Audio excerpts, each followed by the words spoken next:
So in this video, I'm gonna be sharing with you guys the story of when I ran 2 marathons in one day. Jon Jorgenson, my guest, is actually gonna explain why he quit his dream job of working as an actor. But before we do that, I wanna give kind of a little bit of context to why we're doing a video in this format. We actually went through the trouble today running all around Chicago and doing like a proper collaboration vlog, but on the way home, you were challenging me to do something. I asked you for some advice, and I really appreciate you sharing. And one of the things that you challenged me to explore was, what would it look like if we had like a podcast version of the show on YouTube right now? And so overcoming fear is, I think, a really relevant topic because I have no clue if this is going to succeed, if this is going to work or not. And so for those of you guys watching, give us a little bit of grace as we start this something new. Just want to kind of experiment with something and I don't know, just give it a shot. So anyways, with all that said, talking about overcoming fear, I want to share kind of an insight into your life, if you don't mind. You told me next week you're going to be doing something kind of crazy. Yeah. What is that thing that you're going to be doing? Yeah, so next week, actually this week, on Saturday. Okay. On Saturday, I will be running my first ultra marathon, which for those of you who don't know, an ultra marathon is essentially anything that goes beyond the 26.2 mile mark. I'm not going that much further. I am going just over 31 miles. It's a 50-kilometer race, but it'll be my first ultra. That just blows my mind. 50K ultra marathon. We both read a book back in the day called Born to Run. Oh, changed my life. It's an incredible book that really just opens your minds to the possibility of humanity and what we can do when we put our minds to it. Back in the day, I ran a marathon. I ran 2 marathons actually in one day. I ran my first and my last marathon. It was a horrible experience. So I haven't shared. You got me on that. I was so sucked like, where was that gonna go? You told me that earlier, and I was sucked into it. That's good. Go on. My first and my last. Oh, so man. basically, what was going on is at that time in my life, I was doing CrossFit, which is like a workout thing, and I was really into pushing myself and challenging myself to see what could I do when I just set my mind to it? And that's definitely a theme that we share in our stories, and we'll get into that a little bit later. But I thought, this is a great idea. I'm going to try and run a marathon. And it turns out that several of my friends, they were going to run a marathon like next week. They had all done their training, running, you know. I don't know if you've ever been in a moment like this. Like, I'm at the starting line of the race, literally praying to God. Like, God, all I ask is you help me to not die.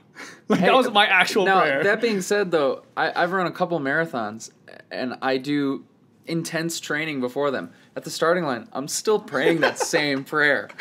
I'm still praying the same prayer. It was incredible. It was the most painful experience I've ever gone through in my life. I made it to the halfway mark, right around the 2-hour mark, which is a healthy metric. That's very good. And then about mile 15, I get passed by this guy wearing a bright shirt, and on the back of his shirt, there's like a taped sign that says, "You have just been passed by a great-grandfather." I'm telling you, distance running is one of the most humbling sports because you will get passed by people who are twice your age. You will get passed by people who are twice your weight. You will get passed by men, women, all shapes and sizes. It doesn't matter. Like, it is the great equalizer. It really is. It is. And it's terrifying, like, to put yourself out there with that risk of failure. And I draw that application to so many different aspects of my life. Now, the story ends, I actually was able to finish the marathon, but it wasn't a really, like, heroic ending. I'm coming up to literally the last mile of the race, and some guy on a bike starts pedaling next to me. He's like, "Hey, congratulations, because medal yet."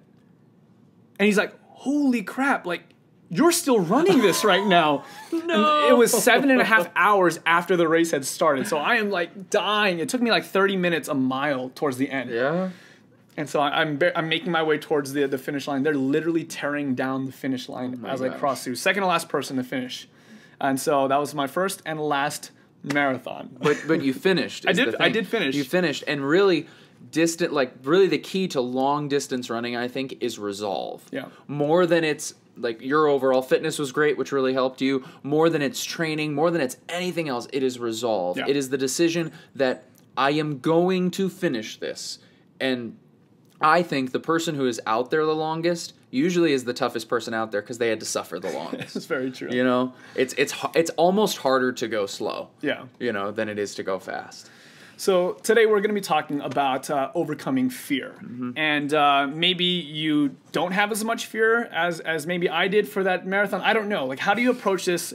How do you dream up the idea? Because we were talking, not only are you trying to do this 50K, but eventually you want to do like a 50-mile run and a 100-mile run. Like, this is just absurd. And I'm sure your wife, Erin, if you guys got to check out his channel and meet Erin, she must think you're insane. Yeah, I think a lot of people think it's insane. But for me, and we talked about this a lot as we've hung out today. For me, one of my big pet peeves is that the term storyteller has become sort of this cliche, overused, artistic phrase, like, I'm just a storyteller. It's frustrating for me because I actually do consider myself to be a storyteller, and it is really one of the ways that I believe God has gifted me. I am able to not only create stories in my mind, but I'm able to look at someone's life or look at an event, and I'm able to pick the narrative out and what's the most enticing narrative.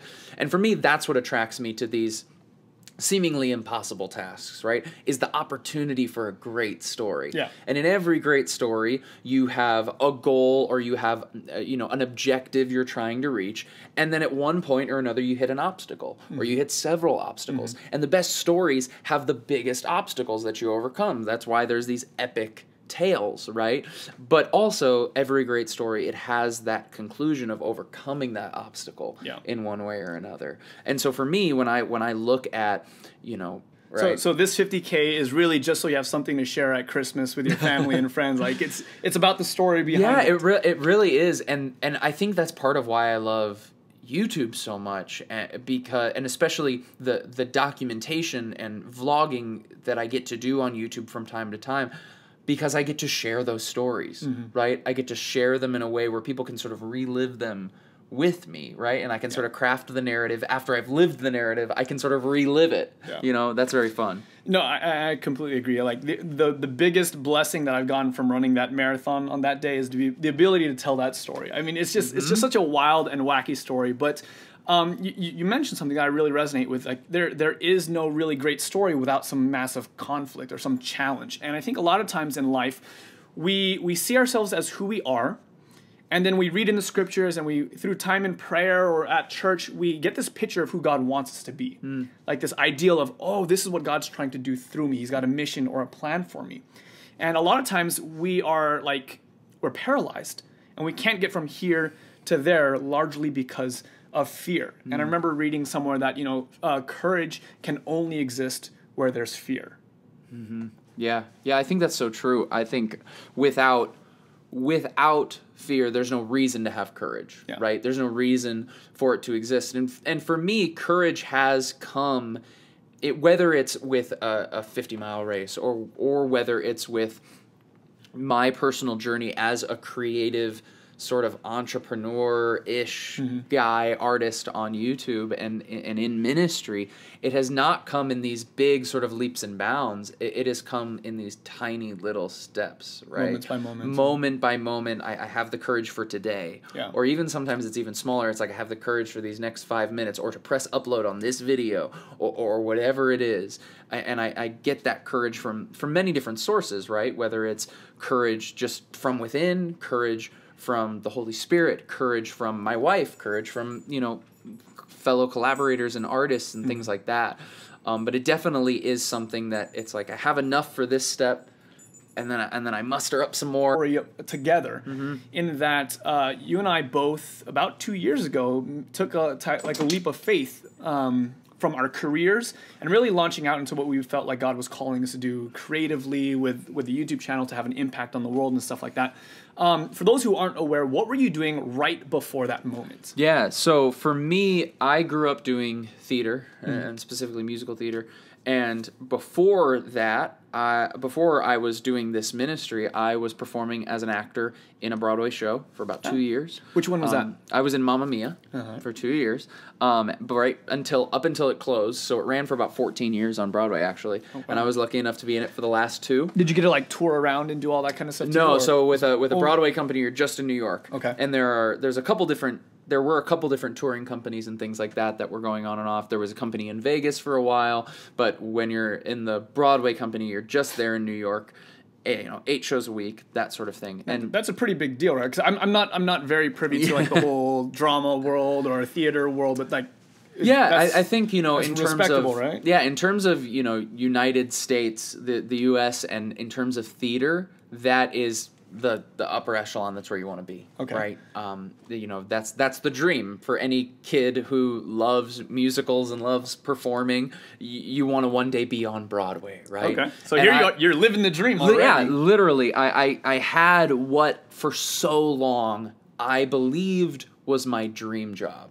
And beyond that, I had for so long what I believed was my calling, right? I believed that this is what God had called me to do, that theater was not only what I was good at, theater was my ministry. Yeah. And as I was going to the show every night, I slowly over time realized, wait a second, not only do I not enjoy this as much as I thought I would, but this isn't as much of a ministry opportunity as I thought it was for me. Mm-hmm. I have a lot of friends who are in the Broadway community still, who are strong men and women of God. When they walk into a theater, it's so clear that's where God's using them, right? Through that community, people of all different shapes, sizes, backgrounds, belief are drawn to them. Whereas for me, that just wasn't the case, and I could have definitely stepped out more in faith and perhaps been a little bit more courageous in that arena, but it certainly didn't come naturally to me. But as I was doing that show, my sort of daytime hobby was my YouTube channel. Yeah. And it was just something that I loved. It was this creative outlet. Because when you go and you're doing the same exact show night after night, same lines to the same people wearing the same clothes, it's not that fun, but mostly it's just not artistically fulfilling. Yeah. Right? It's going through the motions. Right. It's going through the motions. And that's what I got to, certainly. Mm-hmm. And so YouTube sort of became this fun, creative, artistic outlet that I got to do during the days. And what I noticed is I felt so much more alive, felt so much more excited, and I felt that God was using me more when I was making a YouTube video. Or when on my one day off a week, I would go and travel so I could speak at a college or something. I felt so alive in those moments. And, oh gosh. Oh, hey. We got a guest right here. This is Buckets. Get down and go away. Go away. Tubbs, we don't want to play right now. We don't want to play. Anyway, before he rudely interrupted. Come on, Buckets. What a jerk. So I sort of hit this point where, and I think that the fear started for me with this small sort of unrest, right? This small sort of realization of, I don't like what I'm doing. I don't like where I'm at, and I don't think this is where God wants me. Yeah. I'd imagine that's a really tough place to be, because most parents, when they dream up of like their child's ideal future, I would guess that most don't think of theater and Broadway. Maybe doctor, lawyer, something like that. So correct me if I'm wrong. I would think that your parents were like already going out on a limb of faith, like supporting you in this calling of theater, and then now you want to leave that too. It's like, what is going on in to do something perhaps even more risky? And perhaps less lucrative, all of those things. It's definitely the type of thing. A while ago, actually, I haven't thought about this in a long time, but a while ago I wrote a blog post called "When Risk Gets Not So Risky," and it's this idea of when I uploaded my first YouTube video, it was the scariest thing in the world. Because I was like, oh my gosh, what are people going to think? I heard the comment section, they're really mean. They're going to hate me. They're going to tear me apart. And certainly enough, actually, on my first video, they did. But exactly was that. But I was terrified, right? And when I wrote my first blog post, terrified. Yeah. But also, then I made another one, and made another one, and made another one. And then by my 300th YouTube video, I kept telling myself that I was doing this risky thing by uploading, or I was taking this chance or taking this dare, but it actually wasn't very risky anymore. It actually felt super safe. I relate with that so much. When I was teaching in Philadelphia, up to that point in my life, I feel like I was really living a life of faith, where I was just going where God had called me, and I really felt that in order for me to be strong in my relationship with God, that I had to consistently live this type of ready to drop everything and follow God wherever he calls me type of a lifestyle. And I remember we were sitting in class or in worship one of these days with the students, and I was reflecting on my life. Someone had asked the question, what was the last time that you decided to take a risk for God? And I was thinking about that, and I was like, wow, even though in my own like subjective experience, other people might look at that as a very risky way of living, you know, just entering the ministry in and of itself is not a very lucrative thing. I realized I have not taken a leap of faith. I've not taken a risk in years. And that was one of the thoughts that just like bored in the back of my mind, because that's not who I want to be. Yeah. I want to be someone that is radical for Jesus, that's just going all in. And here I was playing it safe for years. And that fear was probably greater than any fear of change. Right. The fear of staying the same was so much stronger than my fear of changing anything. Well, and that's when that inkling of discomfort or you know, disunity or whatever's going on in our soul, that's when we begin to move it into action. When the fear and the pain of staying still is worse than the fear of moving forward and not knowing what you're going into. So for you, how did you realize that was the thing? Like, Yeah. when did you get to that point and that you decided to take action? Right. So I had this moment, right, and I remember it exactly. So while there was no moment where I decided I'm courageous and here's what I'm doing moving forward. There was a breaking point where I said I can't do this anymore. Yeah. I don't know what I'm doing moving forward. I don't know how I'm going to do it. I'm not brave enough to try it yet, but I certainly know I'm not doing this. Yeah. And I was in my apartment in Jersey City, New Jersey, right across the Hudson River from Manhattan, and I just like froze, right? Because I had this feeling of like, I can't keep moving forward, living the life that I'm living, so I'm just going to stay here until something changes. And my, like, Erin, my wife, she came out and she was freaking out because I literally was just like standing there, frozen, not talking. She started getting mad at me, like, why aren't you talking, blah, blah, blah. And then I just like broke down and I cried and I wept for like a long time because I was just so afraid to admit it. I was so you were stuck. I was afraid to admit that I was stuck. And not only that, but I was stuck knowing what I was supposed to be doing. Oh, Knowing all full well that That's the worst. John, this is what God's calling you to do. That's the worst. This is the step that God is calling you to take. And I had known it for months, but I just had never vocalized it. Not to myself, not to anyone in my life. so Erin didn't even know what was going on at this point. No, not really. I mean, I'm sure she knew was watching that things take she place. knew that I was not having, like, I wasn't being fulfilled by this job anymore. She knew all of that, obviously, but she didn't know that I'd been contemplating leaving it. Yeah. Right. Yeah. Leaving what I had majored in, leaving what I had found success in, leaving what everyone had always known me as. It was so wrapped up in my identity. Yeah. Right. As the talented guy who's gonna be a star or whatever. She didn't know that. So when you break down, and you finally are able to open your mouth again and say, "Hey, this is the direction I believe God's calling me to go." Like, what was that conversation like? Yeah. It was scary. Of course. You know, I guess I'm more so really interested in obviously what you said, but I'm really actually curious about Erin's response. Yeah, so her response was as simple and as beautiful and as heartbreaking as I would have imagined. After I'm like pouring out my heart and I begin crying again, I remember she just kind of Real looked at me. manly things. Yeah, of course. She looked at me and she just goes, "John, it kind of sounds like we have to do it." Like, it was that simple to her. Not even a problem. Yeah, and we were talking about this in the car. There's this exercise that I often like to do with people where, you know, I think when we look at other people's circumstances, and we do this with our friends all the time, right? course. Where they're in a relationship, they're dating someone, and you're like, it's so clear you shouldn't be with them. Because we have the clarity because we're on the outside. So what I like to do And with... we have no skin in the game for their decision. Right, exactly. It doesn't matter. We can look at the situation objectively. Totally like, well, clearly objectively. this is the best thing. Yeah, and so that we were doing that in the car, and that's really what she did with me. She was, as much as so much of her heart obviously was involved in the situation, she was able to look at it objectively and say, duh. Yeah. Every part of your life, emotionally, physically, I was going through injuries being in the show, spiritually, every part of my life was pointing me in that direction. Wow. And so, of course, John, this is exactly what we need to be doing. You know, and that was huge because also a big part of, I think, facing our fears is getting the permission to face them as well, from outside of ourselves. And I'm sure that affirmation from Erin, where she's just like, "Let's do it," then was like the most valuable thing you could have had in that moment. Yeah, absolutely. And the fact that she seems so unafraid, you know, was like, oh, okay, I guess this is totally possible. Like, Yeah. let's try it then. Yeah. You know? I remember the day that God made it clear to me that it was time to move forward, to quit my job and just to launch out in faith. I came home and I told Emily, I feel like this is what God's calling me to do. And she just like took maybe 2 or 3 deep breaths. She just kind of, her eyes got big and she's like,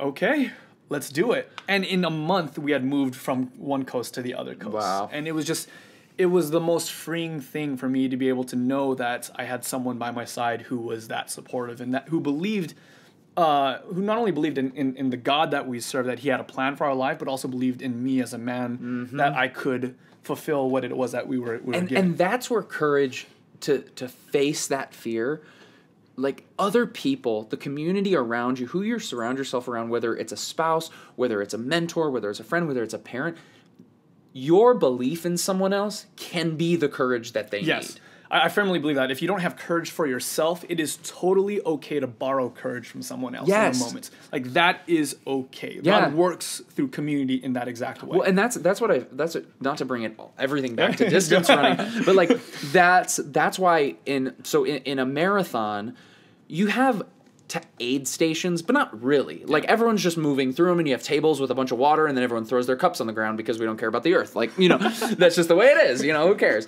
It's totally acceptable. But with a ultra marathon, you have these aid stations and you have a crew. You have a crew of 2, 3, 4, 5 people who you see them every 20 miles or so, and they're there for you. And when you don't have the buckets, this is not about you. This is not about you. If you're listening to the audio-only version of this, Buckets is their Australian Shepherd. Yes. Is that right? He likes to play. Or not so mini Australian Shepherd who needs to go away right now. Stop sneezing. But sorry. It's all right. We're going to get rid of him for the second half of this for sure. So for you have this crew, right? Yeah. And when you don't have the energy, or when you don't have the hope, or when you don't have the drive to go forward, you steal some of theirs. Yeah. And that's why when we are living this big story, whatever it is for whoever's listening or watching, when you're living this big story, it is imperative that we don't try and do it alone. Yeah. Right? Because we can't face these fears alone. I really like that. We're going to put a pause on that. We are going to take a little bit of a break, and when we come back, we're going to talk about some of the more practical ways that you can overcome the type of fear that you're encountering in your life. So we're going to take a quick break, and we'll be back in just a moment. Hey guys, real quick before continuing on with this interview, I wanted to know what your guys' thoughts were on this entire format. I know that on YouTube, a lot of times the content is much shorter, but there's something about the interview style, the longer form content, that I just really love being able to dive deeper with someone, really getting to pull stories out and sharing stories of my own. But I realize that this isn't always for everybody, that some of you guys prefer the short stuff, and some of you guys like the longer formats. And so I'm wanting to know what to do moving forward, wanting to know if this is the kind of content that you'd like to see and how I could best serve you guys moving forward.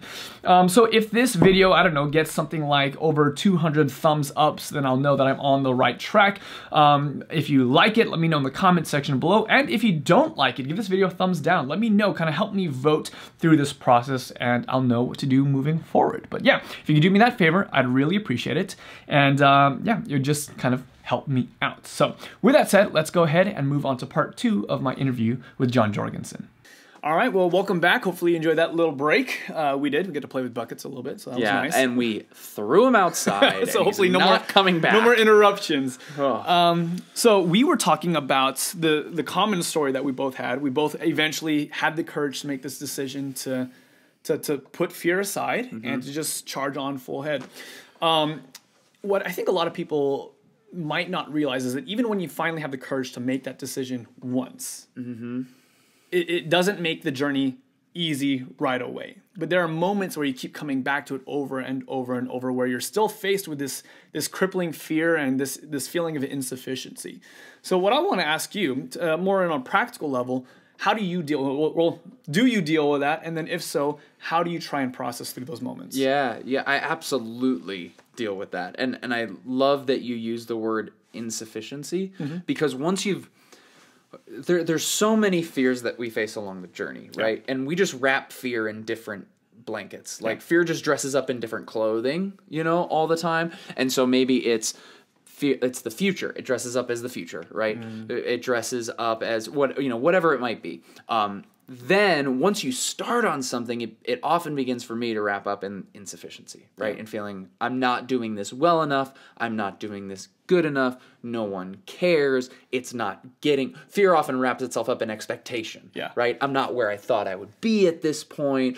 And so every day it's just a new battle that has to be fought that's just popping up. You're totally speaking my language. I mean, the whole reason why those of you who are following this YouTube channel a little bit more regularly know that I took a break in the last couple of weeks or months, depending on when we actually upload this video, was that I was really getting burnt out. I was really feeling discouraged about how things were going. And I had lost track of the ultimate goal, the ultimate end, and I got bogged down by all these doubts in my own mind. I couldn't really get out of that. And talking to people like yourself and other friends and people in my network, it kind of really helped me get my head straight. Totally. In those moments, who is that for you? Yeah, so for me, it's usually my wife. It's usually Sweet Bear. I'll talk to her about it. But then also there are, I talk about this with her. She works as a wedding and event planner, and there are certain stresses and fears and anxieties that she feels at work that I just can't understand because I've never walked that walk. I've never lived it. I can have, is it empathy? Yeah. Empathy. I can have empathy for it, but I can't necessarily have sympathy for it. Oh, sorry. Is it? I think it's the other way around. It's the other way. Yeah. I can have sympathy for it, but I can't have empaty because I've never felt that. You can't experience it. I can't experience it. Oh, good. That's how I remember. Empathy is that you've experienced it. There you go. Hopefully we're right. Let us know if not in the comments. Let us know. We'll look it up. We'll add it in the show notes. Everyone always talks about show notes on podcasts. But anyway, so it's her a lot. But then also, just like we've been talking all day today, and like you were saying just before we started doing this, like feel this just revitalized energy. I really do. From talking with someone who's walking along that similar journey, right? And it goes back to what we were talking about before the break of don't try and walk that journey alone. Yeah. Whatever it is, whether it's you just became a mom for the first time. Do not be a mom by yourself. Even if you are a single mother, find other moms that you can go to and who can share in your frustrations and your questions and your worries. And that goes with everyone. Yeah. You know what I mean? Just to be able to, again, borrow their courage, or for them to just speak encouragement into your life, or for you to get little ideas from them on how you can move forward, how you can begin to unwrap the blanket of insufficiency or of expectation or whatever fear is dressing up as today. Yeah, definitely. I want to know what is one of the, like, maybe self-talk, or what's one of the practices that you try to do when you're facing insecurities or doubts or fear. And as you're thinking about that, I'll share one of mine. Please, yeah. I was told by a mentor back in the day, kind of more of a question, asking Justin, what would you attempt for God if you knew that you would never fail? Like, what would you dream up? What big picture thing? How would you try and change the world if you knew you would never fail? And that was something that really stuck with me because, if I'm living life by myself, then I might not be doing the thing that God is called me to do. Then, I do stand a chance at failing in some way, shape, or form. Yeah. But ultimately, if God is leading me somewhere, God's calling me somewhere, ultimately what he wants to get accomplished will get accomplished as long as I'm not standing in the way. And so when I feel discouraged, when I feel like I'm about to throw in the towel, I remember, look, I never started this for myself. Like this wasn't like a me project. This was something that God had called me to do. And so I try and remember when I'm feeling discouraged, really the ultimate why behind whatever it is that I'm doing, and remembering that it's God who's leading me instead of myself. You're kind of reminding yourself of the big picture. Right. Not the big goal, but the big picture of, that's really good. I think kind of going along the same route, I think there's a couple things that are sort of my self-talk. One is just reminding myself of how much time I have. And that's like a binary thing that goes both ways. One, how much time that I have I'm still 26 years old. I could fail for the next 4 years, and I would still only be 30. Yeah. And you can start fresh at 30, and you're fine. You're fine. But then the other side of it is reminding myself of how much time I could have, which could be today, and then tomorrow's gone. That's it. And so there's this reassurance that also then undercuts itself with this inspiration to now move forward, right? Yeah. And this thing of like, if I am gone tomorrow, then the failure today won't matter at all, And then the second thing is also, in a very similar way, a reminder of there really is no such thing as failure because of how blessed I am in my life with the people I have around me. Because There is no failure that I could have in terms of my business or in terms of my ministry that would cause my wife to leave me. Right. She's still going to love me, and she's not going to feel any different about me. And that's huge for me because, like, on the Enneagram, I'm an achiever, right? And so you feel if I'm not achieving the way that I ought to be achieving, people will value me less. People will value me less. And I definitely I know what that's like. Yeah. So for me to know, even if I never make another video, even if I never get another view, my wife and her love for me is never going to change. And God's love for me is never going to change. That's powerful. That's something I need to be reminded of every day, because there is no failure in the few things that really matter, right? In those relationships, in my faith, there is no failure there, because it's beyond it. Yeah. That covenant love, that covenant relationship, it goes far beyond it. Yeah. No, I love that a lot. And also I think when you experience failures in your life, it's not really a failure if you approach it the right way, right? You will fail at life. I mean, that's kind of the definition of the human condition at right now. Like whatever we try, we're going to mess promised. up. Yeah, it's a guarantee. Promised. But like what I love about the way that God works is that even when you fail, you can win. Yes. Like even your stumbling blocks can become stepping stones for success later down the line. Last year, one of the biggest challenges that I faced, actually it was the year before, one of the biggest challenges that I faced personally was I went through like a massive season of depression. I don't know if you've experienced something like this before, but I really like just shut down like all of my personal goals and all the things that I define myself in order to be successful and feel fulfilled in life. Like that was not going well in my personal life. And as a result of that, I largely became depressed from overwork and overstress. And it was a really tough moment where I really questioned like everything, questioned my marriage, questioned my walk with God. And it was like that for weeks and weeks and months, really. And it was one of the most discouraging moments that I've ever been through in life. Now, having been able to kind of come out of that experience and being able to kind of emerge as a healthier individual because of it, it has given me a much greater appreciation for like my wife, a greater appreciation and empathy towards people who were perhaps different than me before. And so even though there was kind of like a ding in that season, the overall like net growth was gained. It was a positive at the very end of it all. Yeah, it's this thing that I often try and remember is that we are not a product of our circumstances, but we are a product of our product is how we react to them, right? And so we are not a product of failure. Failure is not the end of the story unless you choose for it to be, right? Failure doesn't end things. Failure is an opportunity to learn something or to change direction or to do something a little differently and to grow from that, right? Failure is, once again, in this epic story that I'm trying to tell with my life that we're all trying to live, failure is that moment when, you know, the girl and the guy that have been falling in love this whole time have their big fight. And they can either choose to grow from that, and the guy can humble himself and say he's sorry for the stupid thing he said, or they can not. And then it's the breakup with Vince Vaughn and Jennifer Aniston. Spoiler alert. You know what I mean? And so failure really is. It is so rich.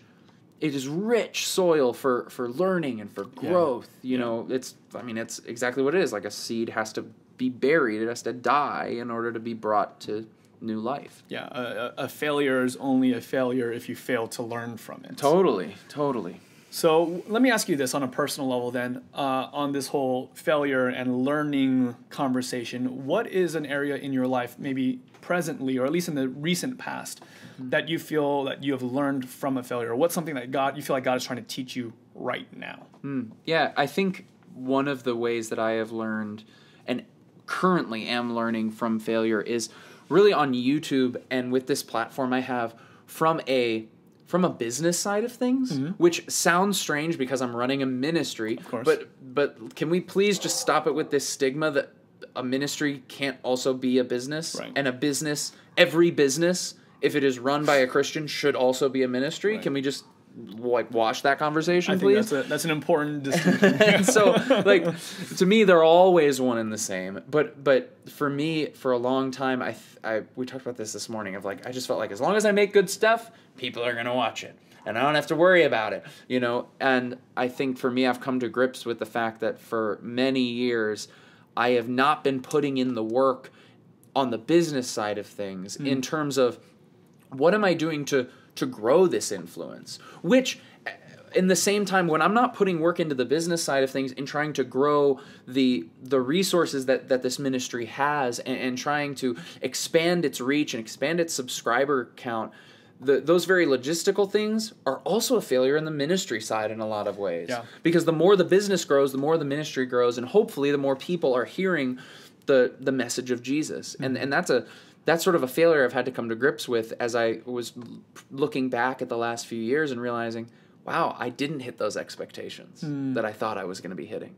I haven't seen the growth I thought I would. I'm not where I thought I was going to be. And you think now it's maybe because you haven't been putting in the effort that God would expect you to in order to get to that point. Right, and I'm putting in all of this time I'm putting into the content creation and trying to make better and better videos and all of this stuff. I'm putting in all of my energy there, and I realize, oh my gosh, I need to put just as much energy into the other stuff, right? In order to make this grow and to make this successful. And that's a very specific thing, but at the same time, as an achiever, as a 3 on the Enneagram, like as that type of person, whenever I learn that I've not done something to the best of its ability, something that matters to me, that's a huge ding for me. It's a huge failure, especially when it's in the way that I am trying to provide for my family and support them. Yeah, I feel like tough. an epic failure. As a guy, I don't know why we identify with our, like, we value ourselves so strongly on that metric. Yeah. But we do. But it's natural. Like, no one taught me to do that. Like, no one taught me. I didn't have the type of, like, relationship with my dad where he sat me down and he's like, listen, son, This is what here's you how gotta it's do." supposed to be. You're supposed to bring home the bacon. Like, that never happened. Yeah. But and I never felt that way. And the day I got married, it was like, well, That's what you this gotta is do now. literally the only thing I care about. This is literally the only thing I care about right now. You know, and I don't know why that is, but but it's again reminding myself, like, even if I can't do that, that doesn't matter. Yeah. I didn't fail in anything that matters. You know. So wrapping this up, at the end of your life, at the end of your story, what do you want when someone says, oh, remember that guy John who made the YouTube thing or whatever, did that or the other, what would you hope for them to be able to say about you? What would you hope your story would be 50 years, 100 years into the future? Yeah. You know, I guess I hope that people wouldn't really have the option of uttering my name or talking about any sort of legacy I have without also tying it to Jesus and tying it to God. Like, there's no way that you can talk about John's life without talking about what God was doing in and through him, you know? And that's how I've always felt about sharing my faith publicly online, because I have a lot of friends, especially parents or people in an older generation who are like, how do you feel about being so public about that sort of thing? Yeah. And it's like, I don't feel like I'm being public about my faith. I'm just sharing what my day is. Yeah. And when Jesus is truly a part of my day, and when Jesus is truly a part of my life, I'm just saying what's going on. And so I would love for that to be true, you know, and for that to be, which is funny because that's not a great story. No, it's not. At the end. At the end of it all, it's not a story about you. No. It's a story about Jesus in you. That's such an interesting perspective. Yeah, and I think that really is, again, it's just coming back to that idea of a story and realizing that I am actually not the main character in it at the end of the day. You know? That's really a humbling thing. And that I wouldn't be able to live this story. I know I wouldn't be able to live it, and I wouldn't have this perspective on failure or be motivated to do these crazy long runs if I didn't have that faith. Yeah. Right? If I didn't have that love that I could fall back on when I do fail. Yeah. Right? It's like I have the ultimate safety net that will always catch me no matter what. So there's no fear of jumping off of anything of any height. because I have this love from a perfect God that's going to catch me every single time. I love that. So there's no fear. Yeah. There literally is none. Yeah. It's such an interesting paradox that the more you try to like live in this defensive, protective type of way, that you actually lose the thing that you're trying to protect. And the more that you're like giving it away selflessly, the more that you actually gain. I think Jesus said something to the effect, I'm trying to remember the exact language, but it's like those who try to save their own lives will lose it. Those who lose their life for me will save it. Yeah. And that to me I think gets at the core of really all about this fear thing. You know, we don't want to do what God has called us to do out of a fear that we will become less in that process, that we will lose something in that process. And as we're so protective of ourselves in that, we might actually miss out on the very thing that God has created us for. Right, because we will lose something in that process. We'll lose all the things that don't actually matter. Yeah. We'll be forced to actually leave them behind. Yeah. Because when Jesus talks about, lose yourself in order to gain yourself, or to die to yourself in order to live, like, what does that mean? He's talking about two different selves, right? He's talking about this earthly, apart from himself, and then he's talking about a new creation that we can be in him. And he's saying you can't have both of them, right? You're going to have to leave one, like we were talking about, you're going to have to leave something behind in order to move forward in what I've called you to. And it's a scary thing. There's a reason he calls it a death. That's a scary thing. But the other side of it, it's more beautiful and more wonderful than we could ever imagine. Absolutely. Yeah, no, I completely agree. And even though my story is not yet done, and I've only started this journey with God in the last, 10 years or so. And just started this podcast in the last 2 hours. I will say that, I have not regretted any of these leaps of faith, quote unquote, that I've ever taken in life. And so I want to say if you're back at home listening to this and you hear parts of Jon's story or my story and you feel like it relates to you and you realize that God is calling you to do something, I want to just say, go for it, man. Like, just take that step of faith, realize that God's got your back, and even if you stumble and fall, he's going to turn that around for a win and just work something amazing out of that. Yeah. It's definitely not something I've ever regretted, and I think we can say the same for you, right? Yeah, absolutely. And I would also add on to that encouragement, we talked about this several times, but make sure you bring people with you as you do that. And make sure you include people in that decision, right? Because it's really great to say, like, God's calling you to do something, go for it. But, like, if God's calling you to do something and your wife or your dad or your mom is, like, not on board with it, like, that's a conversation that needs to be had, right? Because you don't want to fight that fight or walk that walk by yourself. So bring people with you. Bring reinforcements. Awesome. Jon, thank you so much for hanging out. We literally hung out all day today. That was a lot of fun. Yeah. Thanks for putting this seed in the back of my head of what this podcast could be. I'd be very interested in hearing from you guys if you enjoy this format. I know that every video I've made up to this point has been a lot shorter. But I don't know. I think that this might be the beginning of something pretty awesome. And thank you for being an inspiration to me. And an encouragement to me for speaking life into me. And I want to wish you the best in all the endeavors that you have. Your 50K, your channel as it's moving forward. If you guys haven't already checked out his channel, you guys need to go and subscribe to him. Check out some of the content he's putting out. He hosts the internet's favorite Bible the study. Self-proclaimed. I always like to say it's the internet's favorite Bible study that I'm just waiting for the internet to discover. But really, I've been following Jon and Aaron for the last couple of years, and I've really been blessed by their content, by just following your guys' journey. And you've been an inspiration to me and to many others, and I want to encourage you guys to go check them out. But with that said, anything else that you'd like to plug, let us know about? What are you working on moving forward? What can people expect from you? Yeah, so I think moving forward, in a similar type, Justin and I were having a conversation where I sort of challenged him with this sort of podcast idea, and he sort of challenged me to begin to double down a little bit more on the spoken word poetry side of things. And I think I have been making a lot of excuses. That's why you can't do that. Why I can't do that, because, they're hard to write, they're hard to edit, it's hard to get people to help me film, all these things. And really it's just excuses, right? Totally. And so kind of doubling down on that side of things and hoping that leads to some, perhaps, again, more growth for the reach of this ministry so that more people can experience Jesus through it.